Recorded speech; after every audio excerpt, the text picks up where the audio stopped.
بسم اللہ الرحمن الرحیم۔ واقعات کے غیر فطری طور پر ظہور پذیر میں لانے کا فن۔ یہ علم ہر زمانے میں ہر قوم کے افراد کے عقیدے میں داخل رہا اور مختلف اشخاص ہر جگہ اس کا دعویٰ کرتے چلے آئے ہیں۔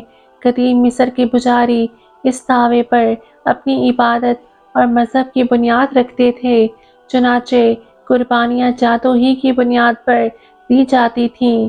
قدیم مصری، بابل، ویدک اور دیگر روایتوں میں دیوتاؤں کی طاقت کا ذریعہ بھی جادو ہی کو خیال کیا جاتا تھا۔ یورپ میں باوجود مسیحیت کی اشاعت کے جادو کا رواج جاری رہا۔ افریقہ میں اب تک ایسے ڈاکٹر موجود ہیں جو جادو کے ذریعے علاج کرتے ہیں۔ سیاہ علم یا کالا جادو جنوں، دیوتاؤں اور بدروحوں کے ساتھ تعلق پیدا کرنے کا ذریعہ ہے، اور علم سفید یعنی سفید جادو نیک روحوں اور فرشتوں کے ساتھ ملاتا ہے۔ اس کے علاوہ قدرتی جادو قدرت کے واقعات میں تصرف کے قابل بناتا ہے۔ رمل، جفر، جوتش اور نجوم بھی اسی کی شاخیں ہیں جو توہم پرستی پر مبنی ہیں۔ ہمارے ہاں بھی جادو کئی شکلوں میں تسلیم کیا جاتا ہے، مثلاً تعویذ، گنڈے، جن اور بھوت کا چمٹنا اور اتارنا وغیرہ۔ جادو کو صرف توہم پرستی کہنا صحیح نہیں، کیونکہ جادو باقاعدہ ایک علم ہے، جیسے علم فلکیات، علم رمل، علم ریاضی، علم الاعداد، علم طب و حکمت وغیرہ۔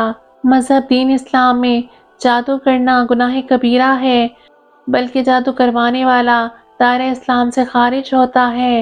اللہ پاک سورہ البقرہ میں ارشاد فرماتا ہے، اور لگے ان چیزوں کی پیروی کرنے جو شیاطین سلیمان علیہ السلام کی سلطنت کا نام لے کر پیش کیا کرتے تھے، حالانکہ سلیمان علیہ السلام نے کبھی کفر نہیں کیا۔ کفر کے مرتکب وہ شیطان تھے جو لوگوں کو جادوگر کی تعلیم دیتے تھے۔ ان آیات میں اللہ تعالیٰ نے بتا دیا ہے کہ شیاطین ہی لوگوں کو جادو سکھاتے تھے، اور یہ کفریہ عمل ہے۔ جو فرشتے آسمان سے اتارے گئے تھے، انہوں نے بھی واضح طور پر کہا تھا کہ جادو کرنا یا سیکھنا کفریہ عمل ہے۔ نیز یہ بھی ارشاد فرمایا کہ جادو سیکھنے والے جو سیکھتے ہیں وہ ان کے لیے نقصان دہ ہے، فائدہ مند نہیں، اور ایسے لوگوں کے لیے آخرت میں اجر ثواب کا کچھ حصہ نہیں۔ حضور صلی اللہ علیہ وآلہ وسلم نے ارشاد فرمایا، 7 مہلک ترین گناہوں سے بچو، جن میں سے پہلا شرک اور دوسرا جادو ہے۔ نماز کی پابندی کیجیے۔ اللہ پاک ہم تمام مسلمانوں کے لیے اپنی رحمتوں کی در کھول دے، آمین۔